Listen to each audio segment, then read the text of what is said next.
지금부터는 조금 밸류에이션에 부담이 있는 자리구나.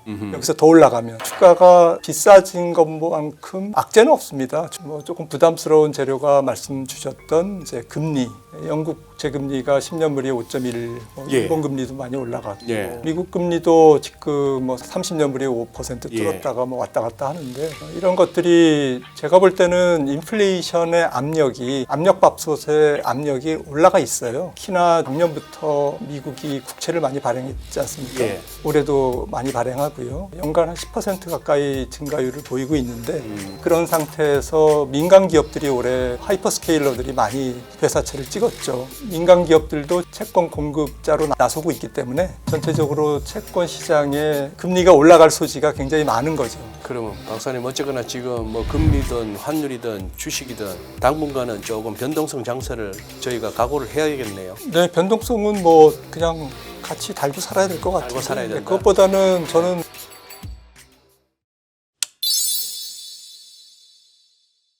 이게 지금 이거 주식도 주식이지만 이 금리가 이거 장난이 아닙니다 지금. 네, 좀 불안하죠. 예. 이거 오늘 일단 우리 시장 어떻게 보셨습니까? 이거 다들 지금 좀 폭탄 맞은 기분인데. 저는 뭐 자연스러운 조정 같고요. 자연스러운 조정. 예, 근데 뭐 왜 다른 나라보다 많이 떨어졌냐? 예.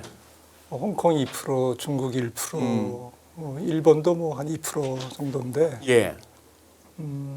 많이 떨어진 이유에 대해서 좀 궁금한 거죠. 사람들이 궁금하다 보니까 불안해서 또 팔고. 가장 큰 것은 너무 이격이 과열됐어요. 네. 그래서 조정이 나올 때가 됐다라는 거고요. 미국도 마찬가지고요. 지금 뭐 60일 이동 평균에서 괴리율이 우리나라는 뭐 50일 이동 평균을 주로 봅니까? 한 130 넘으면 항상 조정이 왔더라고요. 이번에도 132였거든요. 이격도가. 이코노미스트도 이격도 봅니다. 예.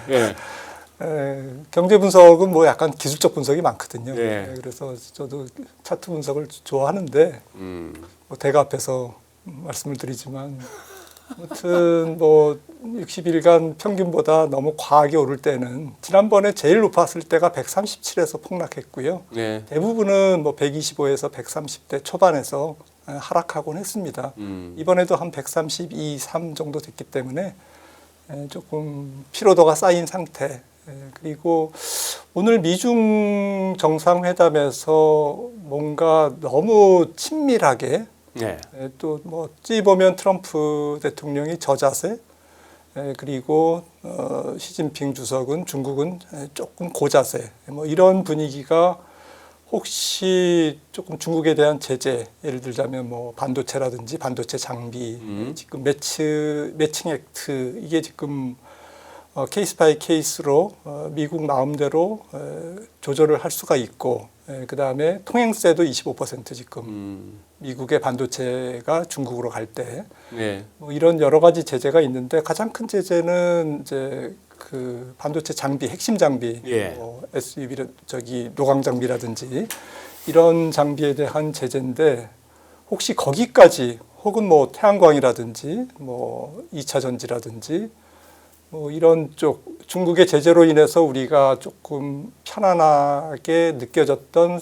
산업들이 오늘 특히 많이 빠졌으니까 이제 사람들이 이제 그런 의심을 조금 하는 건데 저는 조금 지나치지 않나 싶어요. 그런 의심은. 그리고 뭐 정상회담이 잘 됐다면 그 이란 문제가 잘 되는 게 가장 중요한 건데 우리나라 입장에서 환율도 그렇고 유가도 그렇고요. 그런데 이 부분에서 유가가 올랐거든요. 오늘 아시아장에서. 이제 그러다 보니까 호르무즈가 잘 안 풀렸나? 미중 정상회담에서 뭐 뭔가 이렇게 잘 안 되나? 그러니까 기다렸던 유가 하락 소식에 조금 소식이 깜깜하니까 그것도 좀 불안하게 작용하고 아시아 증시 전체, 우리나라 증시의 전체적으로 오늘 좀 불안하게 작용한 것 같습니다. 다들 이렇게 워낙 강세장에 묻혀가지고 최근에 미국 CPI고 PPI고 뭐 이런 것들 전혀 깜짝깜짝 놀랄만한 나오는데 즉 매크로가 그동안에 묻혔습니다. 이제 좀 매크로 봐야 됩니까 이제부터? 뭐 지금부터는 이제 조금 지수가 올라갈수록 좀 위험 관리를 할 필요성은 있는 것 같아요. 예. 지수 때도 특히나 이제 미국 증시는 좀 우리나라와는 달리 좀 PR이 높고 밸류에이션 부담도 있으니까. 하지만 글쎄요, 저는 기본적으로 시장을 예측하는 것을 반대하고요. 네. 시장에 대한 의견은 드리지만 현금 비중을 조금 늘리거나 줄이거나 하는 거지 주식시장이 뭐 투자 아니면 무투자 이런 건 아닌 것 같아요. 네. 왜냐하면 주식시장은 꾸준하게 올라가니까 네. 결국에는 흐름을 타고 좀 장기 투자하는 그런 주장인데 다만 지금부터는 이제 현금 비중을 조금 높이는 게 좋겠다. 예를 들어서 현금 비중이 30%라면 지수대가 뭐 8,500 가면 예. 한 40%로 올리든지 9,000 가면 뭐 한 45% 현금 비중을 올린다든지 그렇게 개인의 사정에 맞춰서 현금 비중을 조금 높이는 전략이 필요하다. 그 얘긴즉슨 주가는 올라갈 거라고 생각을 하고 있는데요. 긍정적으로 보는데 예. 그런데 조금 한계가 있을 거다. 예. 그 올라가는데 한계가. 그동안 뭐 작년 4월 관세 해방의 날 뭐 2,400이었나요? 네. 거기서 지금 8,000까지 달려왔으니까. 그리고 연초만 해도 4,000이었잖아요. 연초 대비 거의 2배 올랐고 지수 자체가. 네. 그러니까 지금부터는 조금 악재에 민감할 것 같아요. 원래 강세장 초반에서는 무슨 경제 지표가 나쁘게 나오면 사람들이 뭐 처음에는 놀라다가 그 다음엔 놀라지 않습니다. 왜냐하면 그때가 항상 매수 기회였거든요. 그러니까 지금 이코노미스트들이 인기가 없죠. 이 강세장에서는. 그래서 하지만 이코노미스트들이 인기가 없을 때가 이제 대부분 강세장에 조금 끝물이죠. 끝물, 예. 끝물이 뭐 만 갈 수도 있고 이번에 만 넘길 수도 있습니다. 그걸 어떻게 우리가 그렇죠. 맞추고 예. 증권사에서 뭐 밸류에이션으로 뭐 분석을 하고 9,000이 적정하다 뭐 이렇게 8,500이 적정하다 얘기하지만 이게 뭐 수학 공식처럼 물리학처럼 뭐 이렇게 뭐 자연과학에서 하는 그 어떤 절대값이 아니잖아요. 네. 그래서 주가에 대한 고점을 정확하게 맞추려고 하는 노력보다는 지금부터는 조금 밸류에이션에 부담이 있는 자리구나. 아직은 아니지만 여기서 더 올라가면 예. 그리고 매크로 지표에 대해서 사람들이 안 좋은 지표가 나오면 조금 놀라겠구나. 그걸 빌미로, 그걸 핑계로 주가가 조정을 보이는 거죠. 네. 주가가 비싸진 것만큼 악재는 없습니다. 주가가 쌀 때는 악재 나오면 너무 고맙죠. 근데 지금은 이제 그렇지 않다라는 거고요. 특히 미국장은 그런 측면에서 뭐 조금 부담스러운 재료가 말씀 주셨던 이제 금리. 영국 재금리가 10년물이 5.1, 일본 금리도 많이 올라갔고, 미국 금리도 지금 뭐 살짝 뭐 30년물이 5% 뚫었다가 뭐 왔다 갔다 하는데 그 언저리에 있죠. 이런 것들이 제가 볼 때는 인플레이션의 압력이 압력밥솥의 압력이 올라가 있어요. 지금 뭐 빵 터지는 정도의 압력은 아닌데. 조금 뭐 유가가 예를 들어서 호르무즈가 잘 안 풀려가지고 뭐 120, 130불 간다 이러면 좀 물가가 아주 허무하게 계속 튈 가능성 그리고 금리도 튈 가능성. 물가와 금리의 관계는 뭐 비례 관계지만 특히나 지금 작년부터 미국이 국채를 많이 발행했지 않습니까? 올해도 많이 발행하고요. 연간 한 10% 가까이 증가율을 보이고 있는데. 그런 상태에서 민간 기업들이 올해 그 하이퍼스케일러들이 많이 회사채를 찍었죠. 그래서 민간 기업들도 지금 채권 공급자로 나서고 있기 때문에 전체적으로 채권 시장에 조금 수급이 붐빕니다.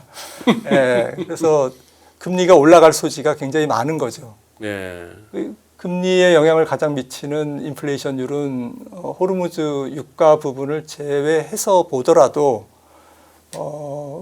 코로나19 이전 그러니까 2020년 이전에 한 10년 뭐 5년 평균 물가가 1.2% 정도밖에 안 됐거든요.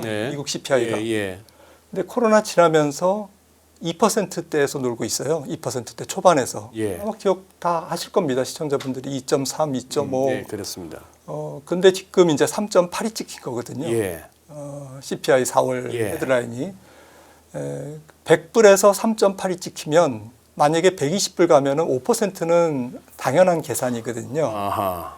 그리고 생산자 물가가 소비자 물가에 조금 전가되는 게 한 두세 달 되고 두어 달의 시차. 또 CPI 헤드라인이 근원 물가, 유가를 뺀 물가에 핵심 물가에 전가되는 것도 한 두세 달이면 조금 네. 더 많이 반영됩니다. 예. 반영 그 시간이 갈수록 그래서 만약에 호르무즈가 이 상태로 간다, 유가가 120, 130불 간다, 그러면 연준은 10월에 금리를 올리지 않으면 부담스러울 상황으로 가요. 왜냐하면은 2022년에 우리가 경험했지만 근원 물가가 6% 갔을 때 연준이 75bp 5방을 자이언트 스텝, 추억의 자이언트 스텝 기억나시죠? 네. 그러니까 그때가 근원 물가가 6.6%였을 때거든요. 예. 근원 물가 6.6%가 먼 얘기 같지만 예. 유가가 올라가면 9월, 10월이면 9월 데이터를 받아보는 10월 FOMC에서는 금리를 손댈 확률이 굉장히 높아집니다. 그러니까 이제 뭐 호르무즈에 달려 있는 거고. 호르무즈 달려 있고. 호르무즈가 잘 열린다 해도 네. 지금 3, 4, 5월 달, 5월 지금 3개월간 공급 차질이 있기 때문에 전 세계적으로 원유 분석가들이 한 14%의 공급 충격이 있고 네. 이런 상태에서는 호르무즈가 개방돼도 6월 달부터는 400만 배럴 정도의 공급 차질은 연말까지 계속될 거다라고 어허. 보고 있거든요. 예, 예. 그 말이 맞다면 연말 유가가 1년 전 평균 유가, 전쟁 이전의 평균 유가가 64불이거든요. 예. 지금 100불은 그 64불, 1년 전 전쟁 전 1년 평균 유가에 비해서는 54% 상승한 수치입니다. 네. 그런데 여기서 120불, 130불 간다? 그러면 조금 노답이죠.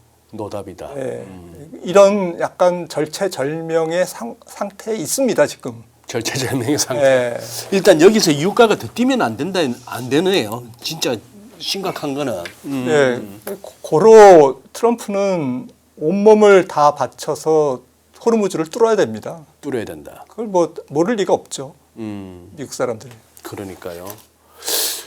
근데 지금 이제 이란도 보니까 약간 저 버티는 게 보니 저런 식으로 해서 유가가 하향 안정세는 안 보이고 점점 더 이제 박사님 계속 말씀하신 또 최근 우리가 봤던 그 꼭지기도 한 120불 뭐 이쪽으로 향해서 가면은 미국이 괴로울 거야. 이걸 보고 더 많은 것을 얻어낼 수 얻어낼 수 있다고 네. 이제 그렇게 보는 것 같은데. 그리고 지금 예, 이제 그거에 이제 차차차차 이제 보면서 대응할 수밖에 없겠고. 그렇죠. 그나마 지금 여기서 지금 우리나라는 미국 통상적으로 박사님 우리 금리 얘기할 때는 미국채 10년물을 벤치마크로 삼지 않습니까? 요즘은 이제 뭐 30년물 5%를 계속 주목은 합니다만 우리나라는 제 기억에 한참 됐습니다만 한 1, 20년 전에는 국고 3년 했는데 우리나라는 지금 우리도 10년물 중심인가요? 어떻게 됩니까? 우리는 5년물인가요?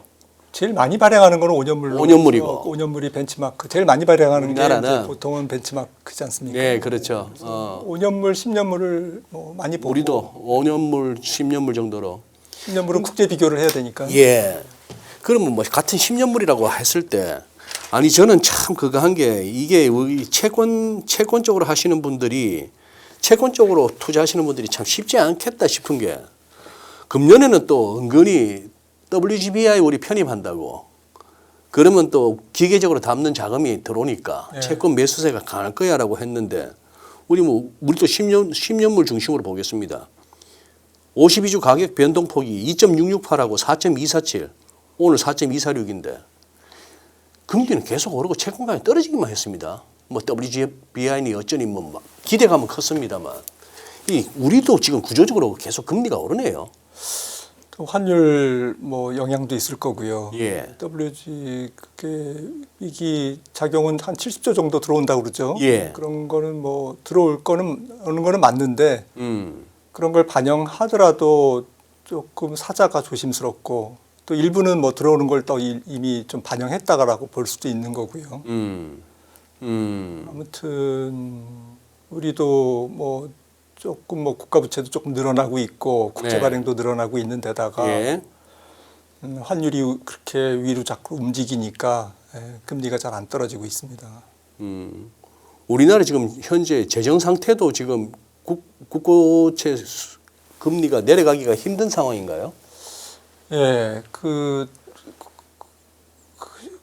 가장 큰 게 사실은 한 GDP 대비 국가 부채 비율이 한 30% 40%일 때는 그게 이제 환율이나 채권 금리에 국채 금리에 그렇게 큰 영향이 없었는데 보통 이제 이머징 마켓 평균이 한 50%다 보니까 예. 이게 50%에 이제 달하다 보니까 이게 국가 부채 비율 또 재정 문제 이런 부분들이 좀 환율과 금리에 영향을 본격적으로 주는 느낌입니다. 제가 볼 때는. 네.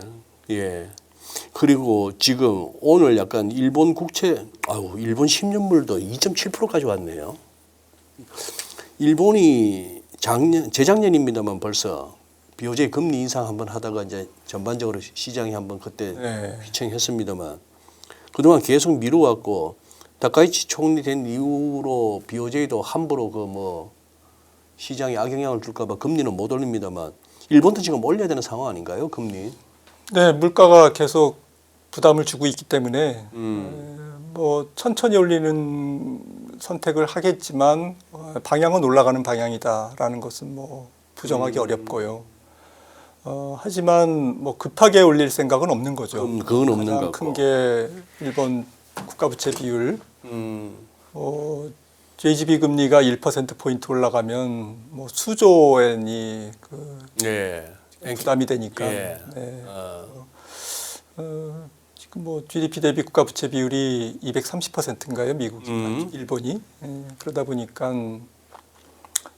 BOJ가 그렇게 금리를 급하게 올릴 수는 없고 그렇다고 안 올릴 수도 없고. 그래요. 예.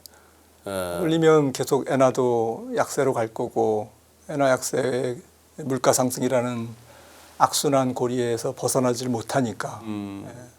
결국엔 금년 시작하면서 연준에 대해서는 적어도 2번 정도의 금리 인하 이제 그 기대감은 완전히 사라졌고요. 보니까 시장 프라이싱에 이제 오늘이네요.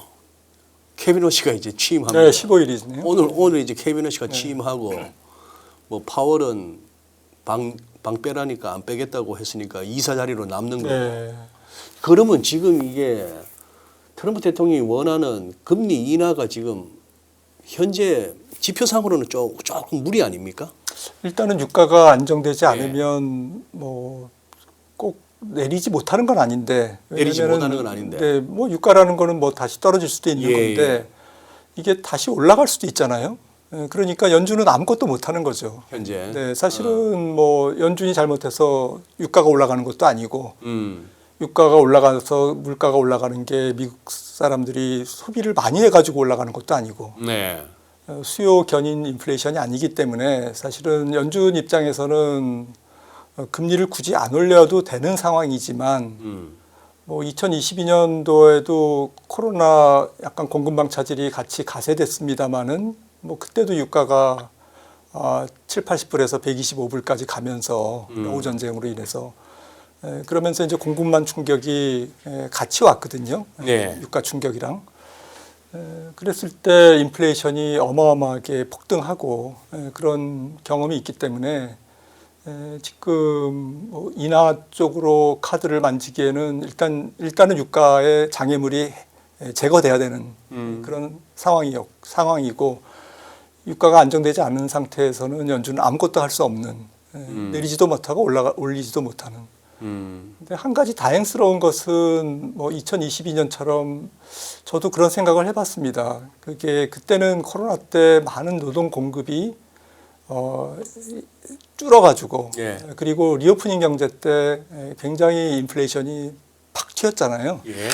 근데 지금 같은 경우에는 이제 노동 공급이 줄긴 했어도 노동 시장이 지금 식고 있단 말이죠. 그거는 이제 자발적 이직률 같은 걸 보면 임금을 조금 올려달라고 불만을 가진 사람들이 직장을 옮겨서 조금 월급을 더 연봉을 더 올려받는 그럴 정도로 노동시장이 굉장히 좋은 상태는 아닌 거죠. 공급이 줄어서 예. 불법 이민자를 쫓아냈든지 뭐 이런 것들로 인해서 공급이 줄어서 예. 조금 수요가 간신히 균형을 맞추고 있는 거지. 아하. 노동시장이 뜨겁다라고 보기에는 어렵죠. 그리고 2022년처럼 리오프닝 경제도 아니고 그런 상태에서는 임금발 인플레이션이 기대 인플레이션을 높이고 기대 인플레이션 상승이 다시 또 임금을 올리는 그런 악순환의 고리에 빠질 확률은 낮다라고 생각을 하는데 닥터 에드 야드니가 예. 얼마 전에 그런 얘기를 했습니다. 그래서 제가 생각이 똑같네. 그런 생각을 했는데 예. 그래서 연준은 좀 인내심을 가질 여유는 있죠. 만약에 그게 맞다면. 유가가 올랐다. 근원 물가까지 조금 압박을 해서 들어온다. 유가가 천천히 떨어진다. 내지는 임금 상승률이 높지는 않지만 그래도 조금 부담스럽다 할지라도 이게 이제 임금 상승에 따른 악순환으로 빠질 확률이 적다면 네. 연준은 좀 기다릴 수 있는 거죠. 특히나 지금 백악관의 눈이 트럼프의 눈이 연준을 쏘아보고 있는 그런 상태에서는 뭐 최대한 뭐 좀 미룰 가능성이 있습니다. 금리 인상을. 우리가 뭐 방송에서도 연준 얘기만 하고 BOJ 얘기는 하지만 우리 막상 한국 사람들이 한국은행 얘기는 거의 안 하고 채권쟁이들도 오늘 금통이 있었어요. 뭐 이런 지가 벌써 몇 년 됐습니다. 맞습니다. 근데 이제 우리도 수장이 바뀌니까 뭔가 좀 변화가 있을 만한 시점이나 어떤 그런 현재 경제 상황이라고 보시는지 아니면 그냥 여전히 한국 금통위는 열리는 동 마는 동 관심 없이 가도 된다. 어떻게 보세요, 박사님? 아무래도 글로벌 금리 환율이 연동돼 있다 보니까 예. 또 원화가 독립적으로 약세나 강세로 가는 게 아니지 않습니까? 네. 그러니까 페드의 동향을 볼 수밖에 없고 그게 한 70~80%좀 우리나라의 모든 통화 정책을 좌지우지한다고 해도 영향을 준다고 해도 과언이 아니죠. 근데 그럼에도 불구하고 뭐 신현성 새로운 총재가 복집 총재죠. 예. 이 총재가 뭔가 뭐 자기 본인의 색깔을 낼 거는 같습니다. 근데 저는 이제 어떤 생각을 가지고 계신지는 제가 잘 아직은 뉴스에 이렇게 많이 노출이 안 돼서 예. 파악을 못했는데 우리나라 그 10년물 금리가 미국 금리를 조금 밑돌기 시작한 게 벌써 몇 년이 됐어요. 최대 한 200bp까지 우리나라 금리가 낮다가 네. 지금 이제 좀 한 100bp 정도로 좁혀진 상태인데 이게 조금 말이 안 되잖아요. 그래서 이게 구조적인 환율 약세고 이 구조적 환율 약세가 조금 통화 정책에 시사하는 바가 뭘지 네. 이런 부분을 저는 고민하고 계실 거라고 생각을 해요. 지금 무슨 말씀이냐면 그동안 금리를 올리지 않은 게 잘한 거냐. 네. 금리를 올리지 않으면 당장은 자영업자, 영세, 기업자, 뭐 중소기업에 도움이 되죠. 하지만 환율 부메랑으로 다시 또 호주머니를 털리는 거지 않습니까? 그랬을 때 누가 제일 피해를 받냐? 또 내수기업 그리고 혜택을 받는 데는 그나마 수출기업, 영세 자영업자들이 가장 또 환율 약세, 원달러 상승의 피해를 보는 거죠. 그래서 이 부분이 이제 저는 원달러가 약한 게 여러 가지 요인이 있지만 네. 미국과의 국채 금리의 역전 이게 한 4년 무려 4년 정도 진행됐거든요. 예. 근데 그걸 얘기하시는 분들이 별로 없어요. 이거는 구조적인 건데. 글쎄. 그러니까 구조적으로 연평균 원달러가 연속 레벨을 높여가는 경우가 최근에 처음이에요, 역사적으로. 예. 이번 최근 4년이 예.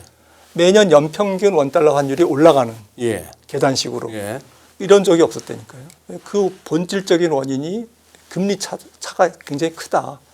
심지어는 올해 경상수지 흑자가 보통은 뭐 200억, 300억 달러 났는데 올해는 뭐 1,200억 달러 뭐 GDP 10% 넘게 될 거잖아요. 예. 이런 상황에서 또 원달러가 1,500원이다.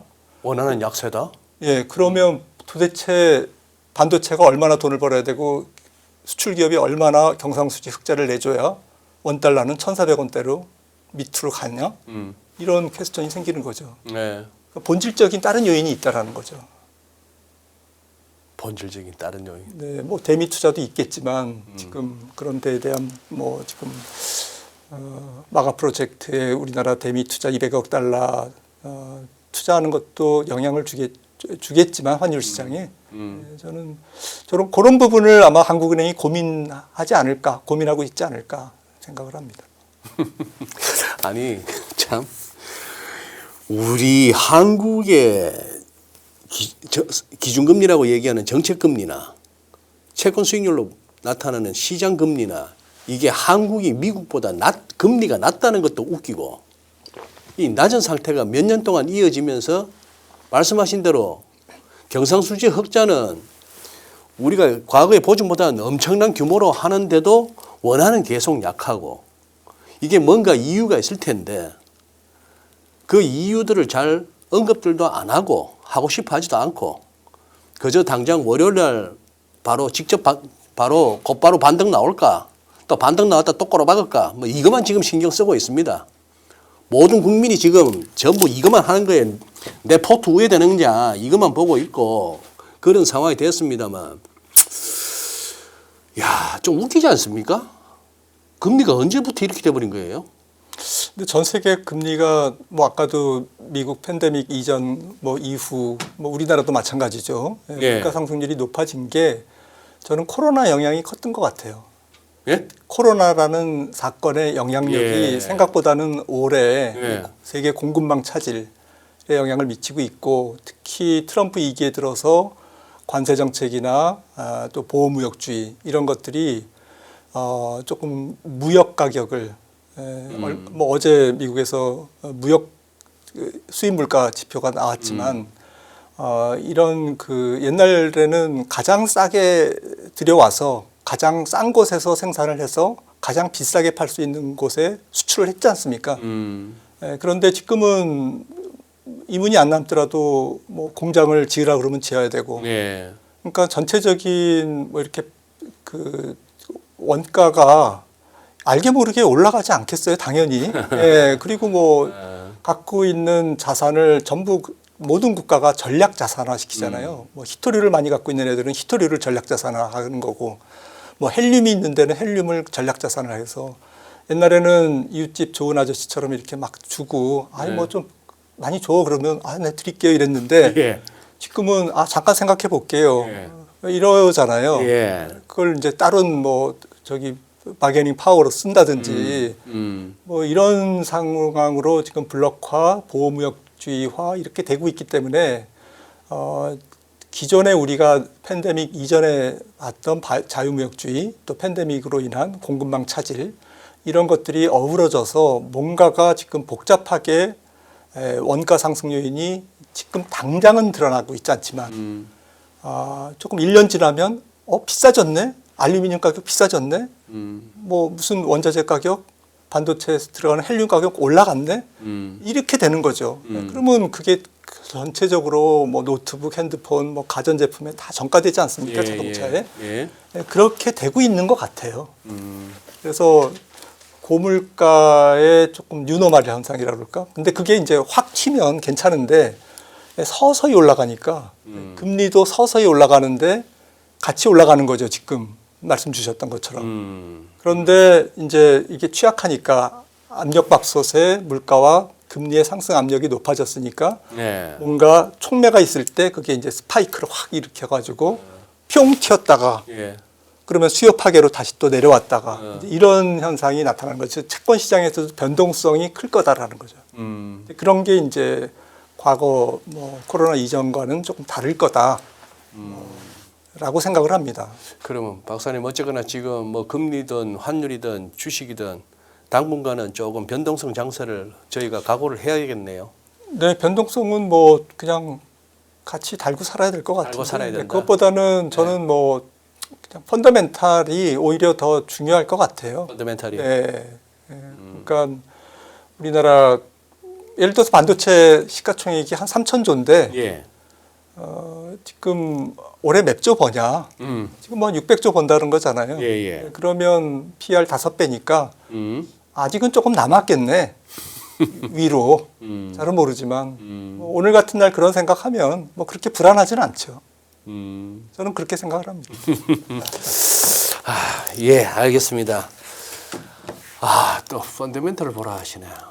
그냥 뭐 시세표만 보고 그냥 막 지르면 막 오르던 장이 좋았는데 펀더멘털을 공부하라, 살펴라, 체크하라. 머리 아픈데요. 뭐 항상 돈을 계속 기업들이 벌고 있는지 그 돈을 버는 돈에 대한 이익에 대한 전망이 올라가고 있는지 좋고 나쁘고보다는 좋아지고 있는 추세인지 그다음에 좋아질 것으로 기대되는 이익을 충분히 반영해서 지금 주가가 다 올라 있는 상태인지 이런 걸 따져보면 저는 우리나라 주식은 아직도 저평가돼 있다고 생각합니다. 네, 그래요.